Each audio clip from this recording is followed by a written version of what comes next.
Estamos de volta com o Por Cima da Zebra. Eu sou o Lincoln e hoje estou com o meu amigo, o Paulo, o popular Jacaré, Superman lá de Interlagos. E hoje vamos falar um pouquinho aí do vocabulário da Fórmula 1, Jacaré. Boa noite, meu amigo. Boa noite a todos aí, bom dia, né, para quem for ver durante o dia. Segue a gente aí, curte, compartilha e manda foto, não pode falar. Então siga a gente, compartilha, aperta o sininho lá para receber notificação que a gente fez novos vídeos. E hoje a gente vai falar um pouco aí de algumas regras aí, que são coisas, e comentários gerais aí do linguajar da Fórmula 1, né? Um Ó, pouquinho de. o Um Jacaré, pouco, hoje você tá de roqueiro dos anos 80. roqueirão aqui, ó. Cabelão. Eu tô pensando em usar peruca agora porque eu tô careca, então vou usar uma peruca comprida. Ficou bom, né? Ah, mais barato que fazer o implante, né? Ah, bem mais barato. É mais barato.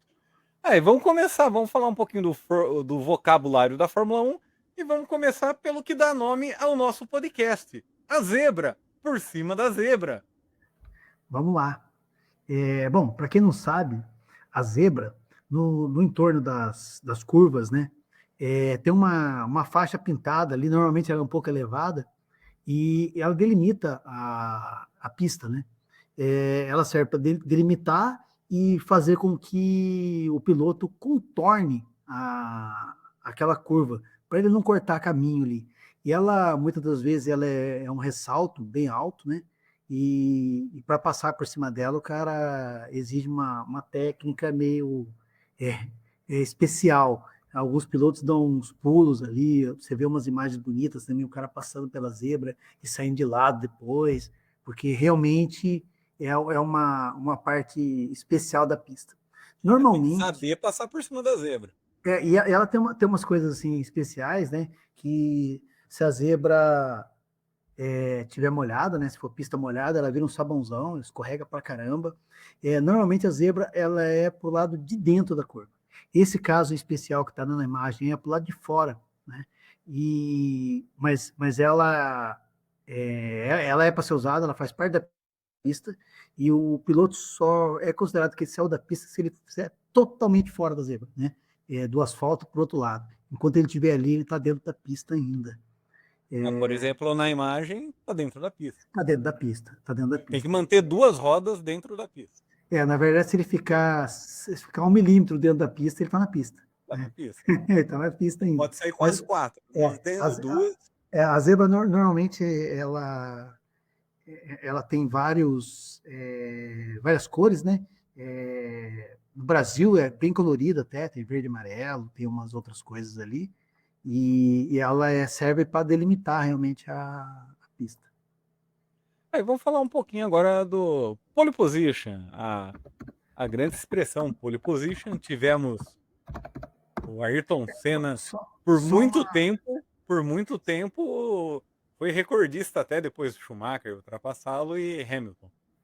só uma observação, né? Que a gente chama de zebra por causa da cor dela, mas a zebra ela é chamada de guia fora do Brasil, é somente a borda. Kerbs, né? É, Kerbs. No beleza? Brasil utiliza O zebra por causa da cor característica do animal lá, da zebra mesmo. A pole position é uma coisa bem interessante, porque assim, como o grid, né, assim, a formação da corrida, são vários carros, né, são 20 carros, né, o ano que vem vai ser 22 carros, e não tem como colocar todos os carros alinhados para todo mundo ser junto. Então, como que eles escolheram, né, a maneira de dar a largada? Os pilotos fazem uma tomada de tempo e o piloto mais rápido ele vai sair na frente e o mais lento vai sair atrás dele e vai ficando até que vai ser o último lugar.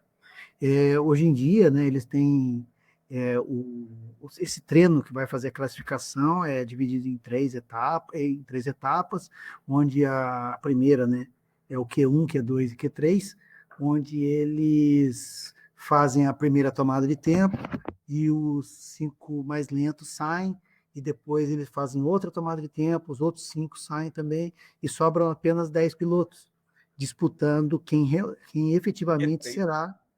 Q3, desculpa. Q1, Q2 e Q3. E quem vai disputar, que é chamada de pole position, que vai largar na frente. Então, dentre esses 10, quem fizer o melhor tempo, larga na frente e assim por diante. É um privilégio largar na frente. Normalmente, a pista, né, tem assim, o lado esquerdo, o lado direito. Por que escolhe o lado esquerdo? Normalmente ou o lado direito, depende da pista. Ele é determinado aquela posição de acordo com a parte emborrachada da pista. Se você for prestar atenção na corrida, todo mundo passa do mesmo lado, ninguém anda do lado da pista. Por quê? Porque a tomada da próxima curva, ele abre para fazer a curva para a direita, então a pista é usada do lado esquerdo. Se a próxima curva for do lado esquerdo, todo mundo está do lado direito. Então a pole position vai ser do lado direito, é chamado de lado limpo da pista. Né? Então, alguns pilotos, quando ele vê que ele não vai largar na pole position, ele fica acelerando ali para dar uma limpada na pista para ver se ajuda em alguma coisa.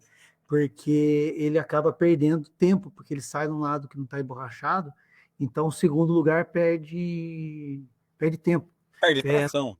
Perde tração, porque é aquela a largada ali do carro parado.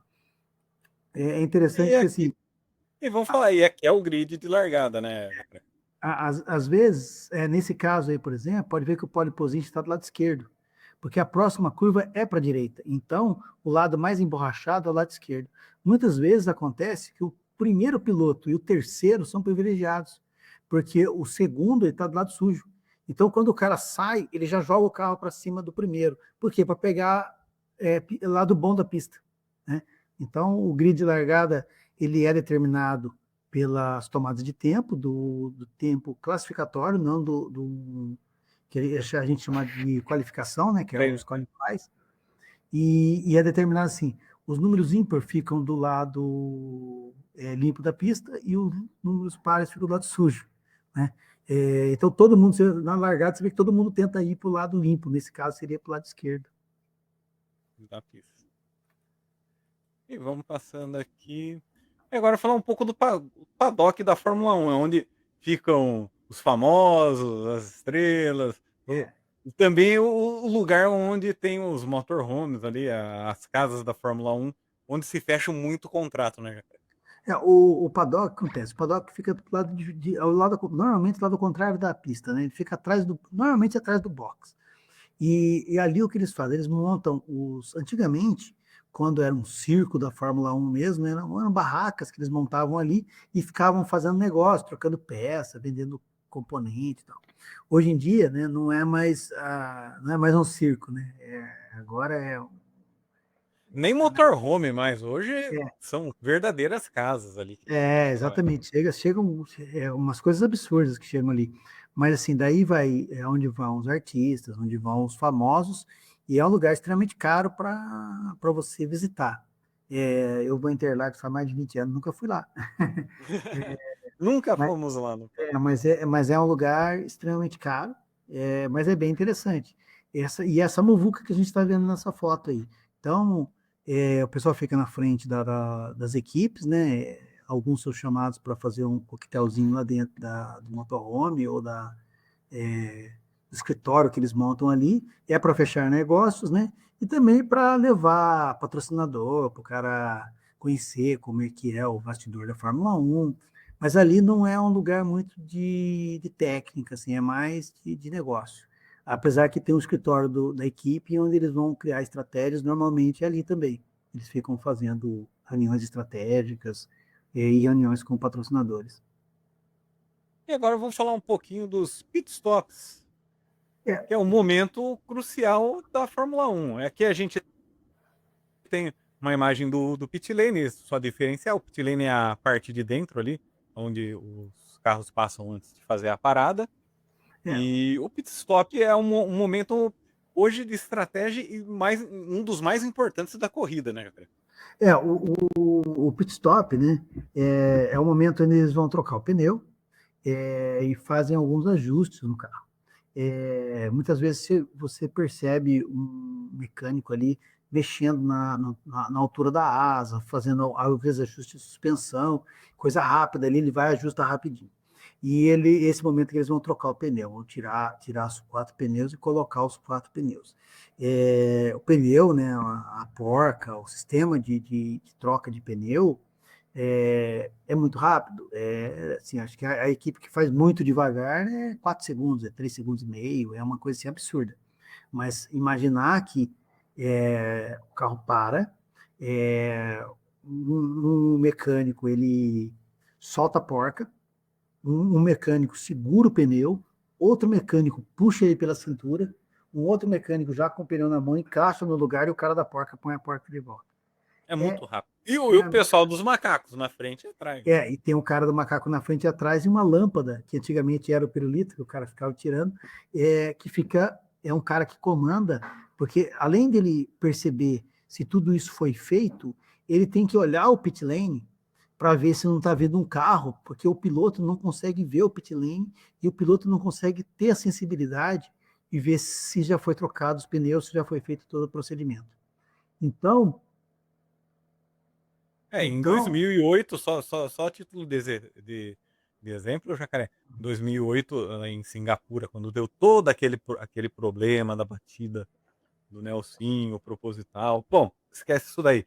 O mecânico da Ferrari responsável pela iluminação, que eles tinham há pouco introduzido a tinha iluminação, ele instalado tinha esse instalado, sistema. ele se atrapalhou e apertou a luz verde com massa, que ele saiu com a mangueira É, e o resto é é, história, né. eles não tinham trocado, é que na época tinha, além de trocar o pneu, eles faziam reabastecimento de combustível. Então, ainda estava com a mangueira reabastecendo e o correto era, trocou os pneus, né, fez os ajustes que tinha que fazer e um cara está abastecendo. E depois que ele acabou tudo, ainda ficava, né, um tempinho o cara abastecendo. E daí o cara tira para abastecer, aí sim libera o carro. Mas o cara libera o carro olhando o pit lane e olhando se já terminou tudo. E o cara apertou para ele sair. Daí ele saiu e saiu com a mangueira pendurada. Além de dar o prejuízo de estragar a mangueira, de dar um monte de coisa, eles tiveram que correr lá para tirar a mangueira do carro e ele sofreu uma punição. Né? Então ele perdeu várias posições na corrida por causa disso. Não pontuou naquela corrida. Então é um momento crucial para a corrida. As equipes mais bem treinadas ganham tempo com isso, porque nesse momento, às vezes o piloto está um segundo atrás e ele sai junto com o cara, ou sai na frente, porque trocaram um pneu rápido. Eles estão estudando para colocar limitação, para não ser tão rápido. Às vezes o cara terminou, mas tem que esperar mais um momentinho para poder dar um atraso, porque tem algumas equipes que fazem isso extremamente rápido. Né? A Red Bull, esse ano acho que foi a Ferrari, foi recordista. Mas em geral a Red Bull é recordista em tempo de pit stop. E é uma coisa assim insana você ver os caras trocando pneu. E a gente Muito que rápido. tem a gente tem carro comum aí, a gente não consegue nem imaginar, né? Você trocar o parafuso e tal. Lá é uma porca só, né? E essa porca tem um sistema de trava que ela fica presa numa calota, ela fica presa numa calotinha redonda, e o cara vem, põe a máquina, quando ele puxa com calotinha e tudo. E depois ele põe a porca de volta inteira, né? E ela tem um sistema de trava, é muito interessante isso aí, bem legal. É Mas muito dá, rápido. mas dá umas casquetas, às vezes na parte direita, o cara fica preso ali, né? E essa porca é extremamente cara, viu? Ela é cara pra caramba, o sistema inteiro ali é muito caro. E tudo com engate rápido, com ponteira de esfera, para poder escorregar e encaixar de uma vez, porque não tem tempo do cara ficar pensando muito, não. E Tem que falando assistir, tem que assistir o filme do Fórmula da 1. Fórmula 1. Tem uma minazinha lá que dá umas bancadas lá, ela fica desesperada lá, porque tá muita carçada. E falando um pouco do pitch, vamos falar um pouco das estratégias que tem o undercut e o overcut. Sim. O que que acontece, né? Tem gente que, às vezes, você assiste Fórmula 1, mas não assiste com frequência, você não consegue entender algumas coisas. Você vê, às vezes, um piloto que ele tá andando na pista e, pô, o piloto que eu tô torcendo por ele ganhou 4, 5 posições, de repente você vê ele entrar no box, fala, cara, por que esse cara entrou, velho? Que coisa de louco. Ou, às vezes, todo mundo tá trocando e o cara não troca. Então, você tem, para poder entender o porquê que o cara não troca, o porquê que o cara já trocou, você tem que entender essas duas coisas. E o undercut. O que é esse tal de undercut? Undercut cara. O cara entra no box, troca pneu e ele volta com pneu novo na pista. Todo mundo com pneu velho e ele com pneu novo. O pneu novo, ele é assim, uma coisa absurda a diferença de um pneu novo para pneu velho. O cara tá andando. Principalmente na primeira volta do pneu novo. Nossa, as primeiras voltas. É que assim, você imagina que o cara tá com o pneu velho. Quer dizer, o cara já tá com o pneu desgastado. Você troca o pneu, até o seu pneu ficar naquele estado, você vai dar 15 voltas. Então, nas primeiras voltas é um absurdo. Mas depois o cara começa a andar mais, que o outro pneu está desgastando, e esse pneu novo ainda está lá em cima, na plenitude de uso. Então, o cara entrou, trocou o pneu e voltou, ele ganha muito. Ele ganha muito. Se o piloto, às vezes ele está atrás de um piloto, né? Ele está 5 segundos atrás do cara. Ele entra, troca pneu e volta. Ele vai voltar lá 25 segundos atrás. Por quê? Normalmente perde próximo de 20 segundos numa parada de boxe. Se o cara não encontrar nenhum obstáculo, né, nenhum piloto devagar na frente dele, esses 25 segundos, normalmente em 5 voltas, ele já está a 20 segundos. Só que se ele está a 20 segundos, o cara estava assim, a 5 dele, ele já zerou. Mais 2, 3 voltas, ele está na frente do cara que estava na frente, porque o cara vai trocar o pneu também, só o cara vai entrar atrás dele. Né? E ele não vai estar com o pneu tão desgastado ainda para o cara perder tempo, né? Então esse undercut é essa opção do cara trocar o pneu, andar algumas voltas com o pneu novo e quando o piloto da frente trocar o pneu, sai atrás dele. A gente via muito o Schumacher fazer isso, né? Antes, lá nos anos 80, a gente não enxergava muito isso, não. Né? Eu não lembro de ver esse tipo de estratégia, mas nos anos 90 a gente viu muito isso.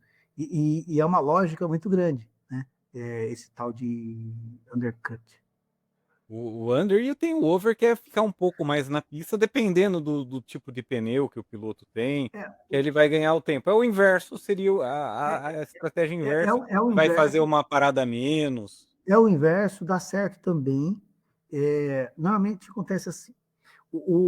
É uma estratégia que o cara fica na pista e não troca pneu.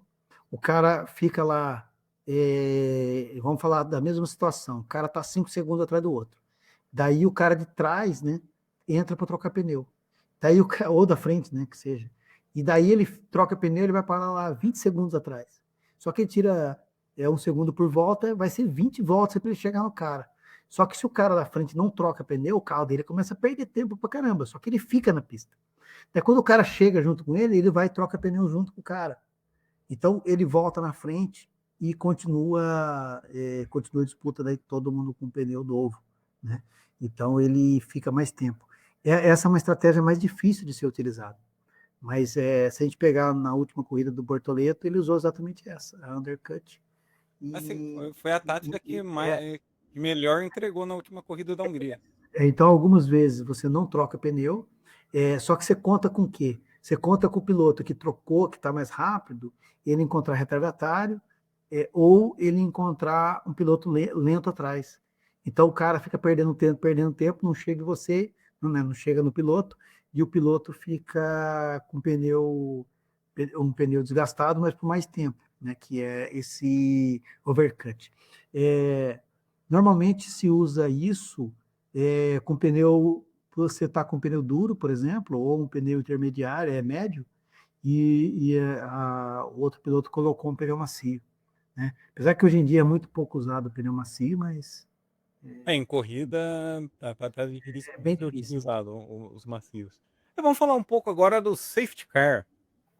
O safety car geralmente entra quando acontece algum acidente um pouco mais grave, detritos na pista que demandam um pouco mais de tempo para ser retirado. O safety car, ele surgiu no começo dos anos 90, né? Você pega antigamente, não tinha. Com Antigamente, mais aparições na Fórmula 1 nos anos 90, nos anos 80 não haviam. Ele chegou, acho que, salvo engano, na década de 70, apareceu num Grande Prêmio do Canadá, mas muito raro. muito raro. Algumas pessoas, Mais nos Estados Unidos que utiliza na Fórmula E isso. algumas pessoas atribuem, inclusive, o acidente do Senna devido ao safety car, que era uma novidade o safety car na época, né? E não era um E, carro esportivo. e não era um carro esportivo, e ele ficou lento na frente e foi esfriando muito o pneu, né? Tanto que quando liberou o safety car, já bateu o carro logo de cara. Então, algumas pessoas falam que um dos problemas, né, que foi vários problemas, foi ter utilizado o safety car naquela corrida, que não era era novidade, né? Eles estavam acostumando com aquilo. Mas o safety car, ele é um carro como o nome já fala, né, um carro de segurança. Tem um acidente grave. Eles entram com o safety car, todo mundo vai andando atrás dele por determinadas voltas até limpar a pista, e depois ele apaga a luz. Daí você vê ele com a luz apagada, é porque ele vai sair da pista, ele sai da frente. O piloto não pode ficar a uma distância de mais de 10 carros do safety car, e também não pode ficar a uma distância mais de 10 carros de um para o outro, para ele não pegar vantagens, porque o cara pode dar uma freadona e o safety car vai embora, depois ele sai correndo e o cara de trás acaba perdendo o contato com ele. Então não pode. E não pode fazer isso no meio da pista também. Já teve vários pilotos que na hora que o safety car sai, o cara dá uma juntada no freio com tudo, e daí atrás tem acidente, ele Ah, o toma até por... Piastri esse ano na Inglaterra, né. O Piastra fez isso na Inglaterra, na chuva, né?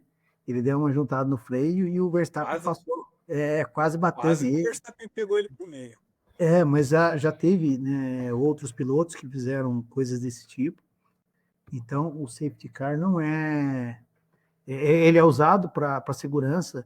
Às vezes está com muita chuva, né? A gente gostava daqueles pilotos que via chuva e andava com tudo. Mas hoje em dia o que acontece até tem um monte de atenuante em cima disso, né? Mas o safety car fica andando na pista, junto com os carros de Fórmula 1, até que ele tenha uma segurança de que a pista está boa para liberar para os carros de corrida, né? Para os carros de Fórmula poderem andar. E o safety car, normalmente, hoje em dia, é um carro esportivo. Mas, sim, mas é distonante quando a gente vê um carro desse esportivo que anda demais, né? Você pega igual tá aí um Aston Martin aí que anda demais, mas perto de um Fórmula 1 ele é extremamente lento.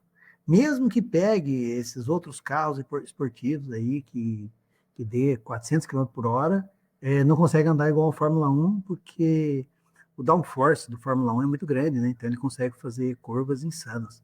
E um Faz esportivo curva rápida e freia forte é, também, né. é A frenagem do Fórmula 1 é o carro esportivo ele não tem nem como comparar uma coisa com a outra aí. Fórmula 1. e o Mas, piloto do safety car tem que ser bom, hein. o piloto é bom. E, cara, quando a gente está vendo isso na pista, assim, ao vivo, é insano, cara. O cara vem assim, você vê que ele tá quase saindo. As quatro rodas saindo, né, o Lincoln? E E o Fórmula o, 1 tá o, Fór- devagarzinho atrás não, dele. o Fórmula 1 tá com dificuldade, às vezes, porque tá andando muito devagar, começa a esquentar muito o motor, às vezes dá problema em pneu, porque ele tá sem temperatura e sem vento, né? Então para ele é ruim. E o carro esportivo que está ali na frente está dando tudo que dá. É bem interessante isso. E temos também o Virtual Safety Car. O Virtual Safety Car, quando é uma intervenção menor, que não tem a necessidade do safety car, alguma peça que caiu que o fiscal consegue pegar ali rapidamente, então eles acionam o Virtual Safety Car. Fala um pouco aí do Virtual Safety Car, funcionamento do virtual. O Virtual Safety Car acontece assim: fica uma luzinha amarela piscando no painel no painel do piloto. Vários lugares da pista tem uns monitores que ficam com Por exemplo, na foto, esse VSC aí que está na foto, e os bandeiras ficam balançando a bandeira amarela, e mostrando que também coloca uma plaquinha do lado da o piloto não cadeira. pode, ele não pode andar numa velocidade alta. Então ele tem um limite de velocidade. E todo mundo tem que andar nesse limite. Porque se você começa, se um piloto começa a andar mais rápido, ele vai chegar no da frente e ele vai ter tido vantagem no Virtual Safety Car. A ideia do Virtual Safety Car é todo mundo andar na mesma velocidade, manter as distâncias de um para o outro e dar tempo para que os fiscais corrijam o problema. Muitas das vezes, né, um aerofólio que caiu ou um pedaço da pista ali que um pneu que que saiu, entrou na pista, ou alguma outra coisa, Estranhinho que caiu, alguma coisa. alguma coisa pequena, mas que teria um risco. Então ele vai lá e tira, e é diferente de uma bandeira amarela, que às vezes é só uma coisa local. O Virtual Safety Car, quando eles preferem que pare faça isso na corrida como um todo. Então vamos passando aqui, falar um pouco da chicane. Bom, e aqui tem aquela explicação que você falou no começo, né, Jacaré? Por dentro e por fora, né, a saída aqui da zebra. Sim, sim, sim. A zebra, né, voltando a falar da zebra que a gente falou no começo, ela é exatamente para delimitar a pista e fazer com que o piloto contorne a curva, para que ele não corte caminho. Porque o que acontece? Como se ele sair com duas rodas da pista, mas ficar, olha, um pelinho dentro da pista, ele é considerado que ele está na pista ainda. A zebra, né, voltando a falar da zebra que a gente falou no começo, ela é exatamente para delimitar a pista e fazer com que o piloto contorne a curva, para que ele não corte caminho. Porque o que acontece? Como se ele sair com duas rodas da pista, mas ficar, olha, um pelinho dentro da pista, ele é considerado que ele está na pista ainda. Então, quando o cara eles montam a pista e põe a zebra na pista, se ele tentar fazer isso, vai ser um ressalto tão grande que o carro vai ficar travado ali. Então, força que o piloto contorne a curva, né? Então, esse aí é um exemplo. Agora, falando da chicane, né? A chicane é o seguinte: normalmente você pega numa parte de alta velocidade da pista e eles querem diminuir a velocidade. Isso aconteceu, por exemplo, na curva Tamborello, lá onde o Senna morreu. Eles queriam que agora, né, depois do acidente do Senna, diminuir a velocidade na Tamborello. Então eles fazem o quê? Eles fazem um S antes, né, da curva lá, então força com que os pilotos façam Redução de velocidade. uma redução de velocidade, fazendo esse S. Em várias pistas tem isso, você pega do, a saída do túnel, por exemplo, em Mônaco, você tem uma chicane ali, você tem O S do Senna aqui em Interlagos, que quando fizeram a reforma, quando Interlagos voltou para a Fórmula 1 lá em 1990, que houve a reforma da pista antiga, eles utilizaram a chicane ali, o S do Senna, para integrar é a que o S, nova pista. é que o S do Senna ele é muito grande, né? Ele não é nem considerado uma chicane, mas é basicamente isso. Você pega em Monza, por exemplo, né? No retão de Monza, que Monza antigamente tinha um oval, né? Como o Interlagos também tinha. Então, quando você chega na reta de largada, eu acho que até aquela. Eu volto com a imagem da chicane ali que você tinha colocado, né? É a de Monza. Então, essa é de Monza. Lá onde está vindo os pilotos de trás, lá, se ele passarem reto lá, só tem umas proteções feitas de isopor, e se sair reto, ele sai na outra retinha que tem depois da chicane. Então, fizeram essa chicane para que os pilotos façam uma redução, e no final da próxima reta, ele tem outra chicane para diminuir, porque Monza é uma pista extremamente rápida e muito curta. Então, eles fazem isso para dar uma diminuída e ter uma reaceleração, desaceleração, e faz com que tenham pontos de ultrapassagem, né? Então, melhora um pouco. Tem pouca gente que sabe que tinha um oval em Interlagos antes, né? Tinha o anel externo, chamado anel externo de Interlagos. Anel externo que você tinha junção, por isso que chama junção até, que depois do lago, ali onde a gente entra na arquibancada, ali era a pista, né? Ali era a pista antiga. Ali era a reta. E diz que quando voltou para Interlagos, isso daí foi uma exigência do Bernie Eccleston para a Fórmula Indy não vir concorrer aqui na época, Ah, é? correr em Interlagos. E isso foi uma exigência do Bernie Eccleston à época. Mas vamos lá. E agora vamos falar um pouco do DRS, com e sem DRS aí. A gente tem a imagem aí, É, a asa aberta da Red Bull e a asa fechada da Ferrari. o DRS é o seguinte, você é um sistema móvel na aerodinâmica do carro. O que acontece? A gente já falou sobre a aerodinâmica aqui uma outra vez aqui num dos episódios, né? Mas a asa do carro, a asa traseira, ela fica inclinada e força o carro para baixo. E quando você força o carro para baixo, que é chamado de downforce, né? Que é força para baixo, o carro acaba que ele tem um desempenho menor em reta. Então, o que eles bolaram para que tenha ultrapassagem? Um carro que tiver a menos de um segundo de distância do carro da frente, é liberado que ele diminua esse arrasto aerodinâmico. Então, ele fecha, né, na verdade abre uma janelinha e faz com que diminua o downforce. Então, ele fica sem arrasto aerodinâmico e o carro corre mais. Então, ele vindo atrás, né? Antes a gente escutava lá o Galvão Bueno falando, né? Chegar é fácil, quero ver passar, né? Mas hoje, Hoje está mais fácil. hoje com esse sistema de DRS, ele abre a asa e ele anda bem mais rápido que o carro da frente. Ali na imagem dá para você ver bem isso aí que desculpa, a Ferrari está fechado, o DRS, e a Red Bull está aberta. Então, quem está aberto, o carro vai andar bem mais rápido e ele consegue fazer a ultrapassagem. Tem gente que não gosta disso, que fala que Eu não gosto. é uma ultrapassagem tecnológica, Artificial. uma ultrapassagem artificial, tal. Eu particularmente gosto pra caramba, porque tem ultrapassagem, fica mais fácil de ultrapassar. E a gente já viu várias vezes, pega Interlagos, por exemplo, né? Você pega na reta de largada, né? No retão de chegada ali, é, o piloto consegue abrir o DRS. Daí ele passa pelo S do Senna e na reta oposta ele consegue abrir de novo. Já vimos várias vezes o piloto ser ultrapassado na reta de chegada, passar o S do Senna grudado no cara que ultrapassou ele, e na reta oposta ele ultrapassar, porque daí ele que abre o DRS. Então fica essa briguinha. E a gente vê vários pilotos que ele tem oportunidades de ultrapassar na reta de chegada, ele não ultrapassa, passa o S do Senna colado para ele ter a vantagem no DRS na reta oposta. Eu, Então, particularmente, eu não gosto do DRS. Mas ele tá aí, é realidade e não vai mudar por um bom tempo. você não gosta porque você é bobo.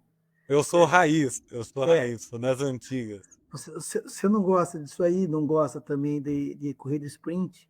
Não gosto de corrida. Então, é coisa de jeito boba, porque na verdade Pô, coisa de antigo. é coisa do bocó. Isso é coisa de Coisa de bocó, antigo. porque Coisa de antigo. Mas eu não é muito gosto. legal. E aqui eu vou citar, cara. Teve uma que é muito famosa, aquela corrida em Imola em 2006, que o Schumacher e o Alonso, cara, eles andaram muito. E sem DRS. Foi espetacular aquele duelo entre os dois. Então, eu Então, particularmente eu não sou muito fã. Mas você tá pega, aí, você é a pega regra e. Você pega Pô, O Senna e o Piquet ultrapassando de lado, sem DRS, pô, legal. Mas assim, facilita, tem ultrapassagem. Eles fizeram um comitê de mas ultrapassagem há uns anos atrás para bolar alguma coisa que fizesse com que a Fórmula 1 tivesse mais ultrapassagem. Isso é hoje uma a das coisas, aerodinâmica não permite mais aquilo. aquilo que o Piquet fez, né? Mas Downforce.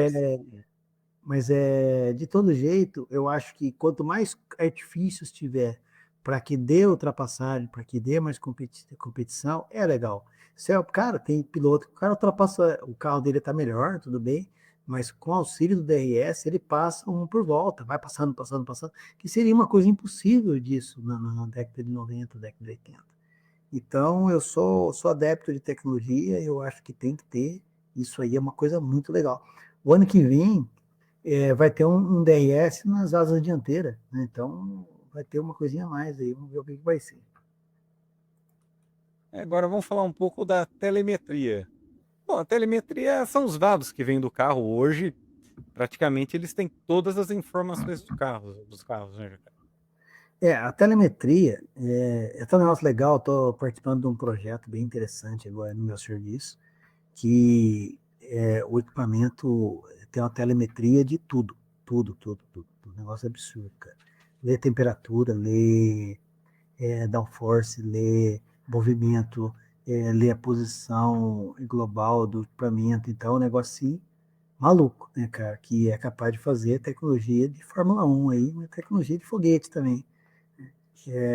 Então, a telemetria na Fórmula 1, eles estão lendo tudo. Lê temperatura de pneu, lê pressão do pneu, lê movimento de suspensão, movimento do volante, temperatura do motor, Até pressão. o quanto, até a pressão que o piloto coloca no pedal de freio. Cara, Quanto ele tudo, colocou ou não. tudo é lido, tudo é monitorado. Tem uma equipe assim monstruosa lendo cada parte do carro. Há um tempo atrás, é, eles liam e podiam corrigir isso. Então o carro estava com problema de pressão de óleo. O cara, pelo box, ele corrigia lá a pressão do óleo do carro. Nossa, o carro tá com problema no ponto do motor. O cara corrigiu o ponto do motor. Então o cara conseguia mexer na asa do carro, tudo pelo box. Hoje é proibido isso. Ele consegue ler, mas ele não consegue. Quem tem que fazer a alteração é o piloto. É o piloto. Então ele pode passar e o cara fica lá. Não sei se era legal a gente Ele passa a mostrar. informação para o A gente piloto corrigir. a gente mostrar aí depois no próximo episódio aí o volante do carro, tanto de comando que tem no volante. Então ele consegue jogar freio para frente, freio para trás, mexendo um monte de regulagem no carro e no próprio volante. Então a gente já escutou às vezes o Alonso, acho que foi uma coisa interessante uma vez, que ele estava regulando o carro e o cara falou para ele, falou: "Meu, você consegue fazer tal regulagem?" Ele falou: "Não, eu consigo sim." E o cara falou para ele: "Ah, você está fazendo a regular." Mas ele estava assim a 290 por hora, estava numa sequência de curva insana, acho que foi até no circuito do Japão, aquela sequência de curva ali, o cara andando a mais de 200 por hora e ele regulando o carro. Então, assim, é uma coisa insana o que esses pilotos fazem e conseguem ainda regular e mudar o carro. Mas ele recebe essas informações por esse sistema de telemetria, que mede tudo no carro e em tempo real, passa para o piloto, né? Ou não, que ele pode, às vezes ele, durante o treino classificatório ou treino livre, ele vai lá ver se ele está freando muito para frente, ou freando para trás, ou comparar ele com o piloto, né, o outro piloto da equipe. Nossa, o cara freia mais aqui, o cara muda de marcha antes, então ele consegue ter uma noção até de mudança de pilotagem para que ele tenha com esses dados de telemetria. É muito legal isso aí. É E muito para legal. finalizar, vamos falar um pouco das bandeiras, significado das bandeiras da Fórmula 1. Vou começar aí pela bandeira verde, vai. A bandeira verde, é a hora que libera a pista está liberada. Tá Então, liberado ou após a intervenção do safety car, ou às vezes quando tem uma bandeira amarela em algum ponto da pista, se logo na você, sequência tem a bandeira verde falando que dali para frente está liberado. quando os carros todos param, né, no pit lane, passa um cara com a bandeira verde lá, fala, liberei a pista. É É, atrás, antes da largada, né? Todo mundo exatamente parou antes no da grid, a largada. largada só é autorizada após passar a Então, bandeira verde atrás. então a bandeira verde, ela significa que está liberado. Quando você tem uma bandeira amarela, né, a gente já vai explicar ela, quando acaba a bandeira amarela, eles começam a fazer a bandeira verde. Tem bandeira mesmo, efetivamente uma bandeira, né, uma bandeirinha pequena que o cara fica balançando lá, e tem também as bandeiras virtuais lá, que são várias telas que estão espalhadas pela pista, onde fica piscando a cor, né? A cor verde significa que está tudo jóia. Normalmente elas ficam piscando a verde lá o tempo todo. E também vamos falar, a bandeira amarela é quando tem algum acidente, alguma coisa na pista, que eles precisam avisar os pilotos. E a dupla amarela, quando são bandeiras amarelas duplas que são agitadas pelos fiscais, é porque é mais risco ainda, então aí o piloto tem que reduzir mais ainda a velocidade. A bandeira amarela, né, é um sinal de alerta. Isso em várias categorias, né, não é só Fórmula 1. Isso que a gente está falando, ele é meio que híbrido para qualquer esporte a motor, né? Na moto é assim, quem já correu de moto ou brincou de kart, sempre tem esse sistema de bandeira. E a bandeira amarela é o alerta. Tem um obstáculo na frente, tem um cara que bateu, né, bateu na próxima curva. Então, você recebeu a bandeira, você já tira o pé para não aumentar o acidente. A pista tem algum obstáculo, um pedaço de carro, ou alguma coisa assim que pode às vezes alguém rodou, o cara só deu uma rodada, eles já dão aquela bandeirada já, para a gente saber que tem um problema na frente. Além da amarela, temos a bandeira vermelha. A bandeira vermelha ela interrompe ou uma sessão de treinos livres, treinos qualificatórios ou até mesmo a corrida. É, Um grave acidente, algum objeto na pista que tem mais exatamente. de tempo. Assim, às vezes acontece de ter, o cara bateu lá, ou fundiu o motor, caiu óleo na pista e não tem condições de andar mais. Opa, bandeira. Teve um acidente muito grave, um monte de pedaços de carro, bandeira vermelha. Então, ela interrompe aquela parte da corrida. Se for no treino classificatório, não conta tempo mais, para. Se for na corrida, para todo mundo. A gente fica triste às vezes, porque às vezes está com um piloto que está com uma puta estratégia legal, e quando tem a bandeira vermelha, para todo mundo, e ele Pode pode trocar sacar pneu. dinheiro, ele pode ajustar o carro, tudo mais, e ele não perde posição. Então é meio frustrante às vezes para um piloto que ele se preparou a corrida inteira para conseguir garantir uma posição, e a bandeira vermelha deixa ele de igual situação. No filme da Fórmula 1 aparece isso, né? Eles não, o carro deles quebrou, né, no treino, e daí eles tinham um pneu macio a mais. E daí, quando eles voltam para. Quando aí tem uma bandeira vermelha, todo mundo para. E daí eles eram únicos que tinham pneu vermelho, né? Pneu super macio novo. Então eles tinham uma vantagem por não ter treinado lá. E a bandeira vermelha ajudou os dois lá. É até interessante que a mãe do rapazinho ainda fala: Ué, então porque vocês foram mal, vocês têm vantagem? Né? É até interessante isso, mas é exatamente o que acontece muitas das vezes com essa bandeira vermelha. E ela interrompe a pista, mas não acabou a pista da corrida, não. Ela só interrompeu. E aqui também tem a bandeira amarela com os traços vermelhos, né? Que é uma bandeira de atenção. Às vezes tem um óleo na pista, algo que não demande a interrupção da pista, ou até mesmo um pedaço de carro ali, mas para alertar os pilotos tem essa bandeira que é a amarela com as listras vermelhas. A amarela com a lista vermelha, o que acontece? Ela é para pista escorregadia, na verdade, né? É para Então, avisar que tem algum problema na pista ali é, naquele ponto. então ele obriga, né, o piloto a tomar cuidado. Tem gente que fala assim, não, é porque que usa a bandeira, porque não usa só a amarela, né? É porque assim, esse tipo de bandeira, ele indica que tem um problema na pista efetivamente. Não é um piloto que caiu, que rodou, não é nada. Normalmente é usado para pista escorregadia. E a bandeira azul?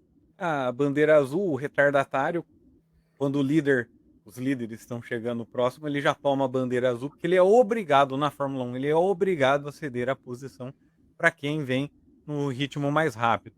O, o primeiro colocado, o segundo, o terceiro, eles estão chegando ali, o da frente que é retardatário, ele já toma a bandeira azul e ele tem que abrir. Eu já vi gente que não entende de corrida, quando o piloto chega no outro, fala, por que deu passagem? Né? O que acontece? O piloto está andando na frente, né, o piloto mais rápido, ele começa a andar mais rápido do que o segundo, que o terceiro, do que o quarto, e tem um grupo lá que está todo um prendendo o outro, que eles não conseguem andar. Então o piloto mais rápido, ele vai dando distância, e chega um determinado momento que ele chegou no último lugar. Né? Ele está em primeiro, mas ele alcançou o último colocado. Nessa hora, quando ele chega nesse último colocado, tem que avisar o último colocado que esse cara que está do lado dele não está disputando com ele.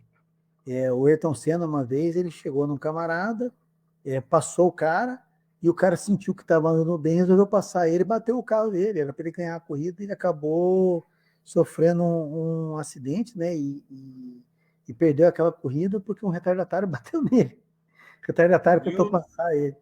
1988, em Monza, na Itália. Foi a única corrida que a McLaren perdeu naquele ano e ganhou a Ferrari. E Então, mas assim, foi exatamente isso. E o que aconteceu? O cara tomou a bandeira azul, não é para deixar o piloto passar, porque ele não está disputando com aquele piloto. Você imagina que ele está em último lugar e o cara está em primeiro. Quer dizer, deixa o cara passar e deixa o cara ir embora. E você não tem que acompanhar ele, tem que fazer nada, deixa o cara passar só. Então a bandeira azul sinaliza que um piloto que está vindo atrás de você, né, atrás do piloto ali que está correndo, sinaliza que ele deve dar a ultrapassagem porque esse piloto não está na mesma volta que você. Não é o cara que está disputando. E agora vamos falar um pouco da bandeira branca e preta. A branca e preta, ela é a bandeira de advertência. Às vezes o piloto hoje utiliza muito ela na questão dos limites de pista, ou eventualmente até numa disputa entre um e outro piloto, aí eles dão a advertência para não haver a punição. A branca e preta, ela assim, o cartão amarelo da Fórmula 1. Ó, o cara, ele cortou caminho. Então, dá uma branca e preta nele. Né? Apesar de ter rádio para avisar o cara, né? Ah, pô, olha o que você fez aí, né? A equipe vai mostrar para ele.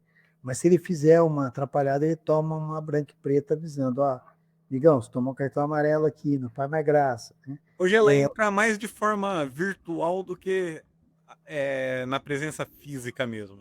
Quase todas elas entram bem virtuais, né? Quando você pega outras categorias que não é a Fórmula 1, ainda usa realmente a bandeira. Mas na Fórmula 1 ainda tem a bandeira, mas essa regra toda aí é bem virtual.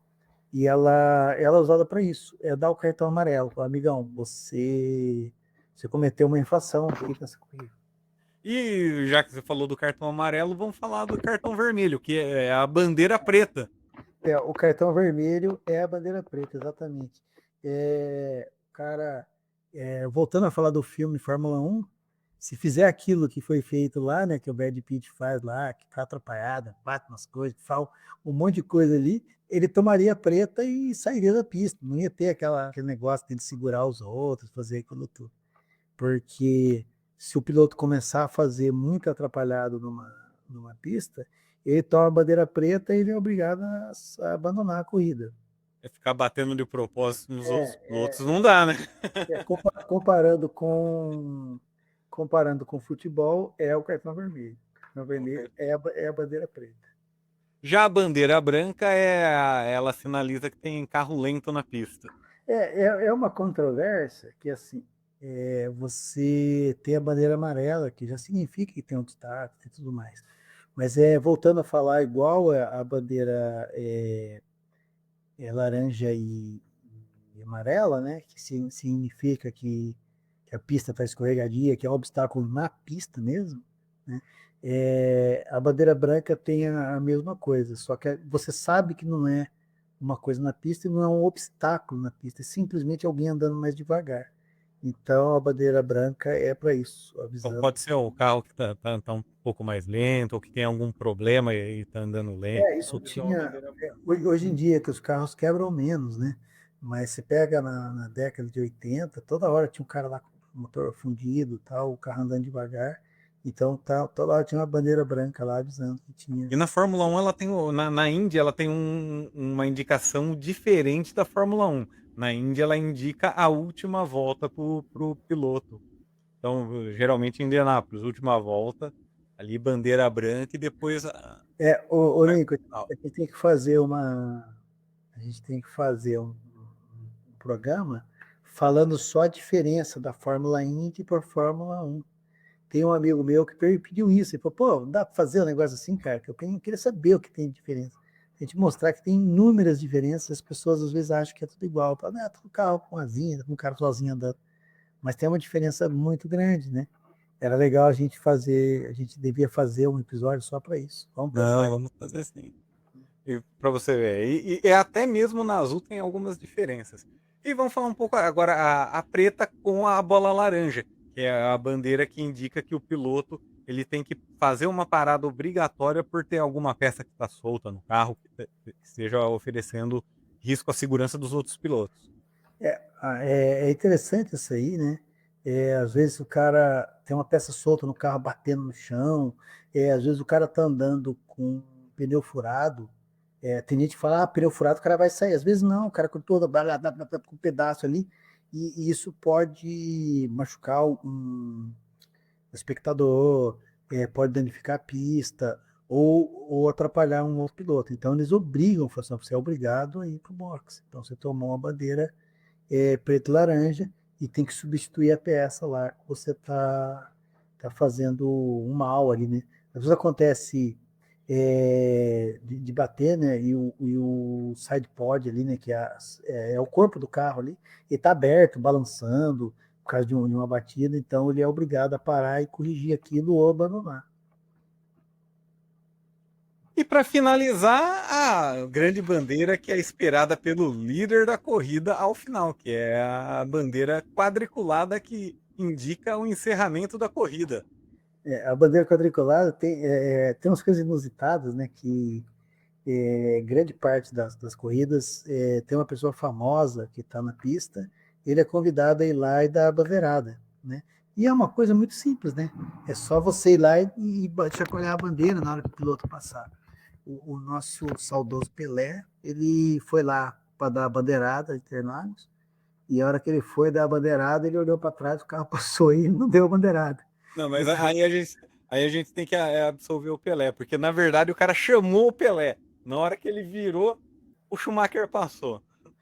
mas isso aí, se fosse no futebol, chama Vilé, né? Cara, pô, ele tomou um lé, ele tomou um vão da perna, né, cara? O Pelé tomar vão da perna não era tão fácil, mas nesse caso ele estava aposentado já, então ele podia ter tomado. E Mas já teve corrida que eles agitaram antes do final, faltando uma, duas voltas. já teve E aí altera todo o resultado da corrida. Cara, mas bonito mesmo era a bandeirada na década de 60, década de 70, né? O cara vinha lá balançar para fazer a maior festa no meio da pista ali, cara. E Monza teve isso até, salvo engano, os anos 2000, por Cara, ali. Ainda teve na Austrália, quando a corrida era em Adelaide, também tinha o rapaz que dava bandeirada, que era espetacular, era muito não, o cara era mesmo um show, aquele carro. showman. É o showman lançando aquela bandeira quadriculada, era muito legal. É Muito isso legal. aí, Jacaré. Falamos um pouco aqui sobre o vocabulário da Fórmula 1, sobre as bandeiras, é coisa simples, mas para trazer um pouco para quem está iniciando, que gosta É, de Fórmula 1. a nossa ideia aqui, a nossa ideia no nosso podcast aqui não é fazer assim um mega show, é bater um papo, né? Que às vezes a gente vê outros podcasts aí que o cara faz um best-seller aí, né? Mostrando as coisas, Tratado. de vídeo, faz um monte de coisa aqui. A gente aqui faz um bate-papo sobre Fórmula 1 e a gente conhece pouco de Fórmula 1, dá para a gente discutir, né? É a visão do fã, que É, é a visão de quem gosta de Fórmula 1, de quem assiste. exatamente. Então, pode ser que a gente encontre aí outras pessoas que façam coisas melhores. Ou uma observação, vai ter bolão, né? A gente vai fazer o bolão para os meninos? Não, a gente já fez. No Ó, último lá do GP não, vamos anular, da que lá a gente Bélgica, vai. a gente fez.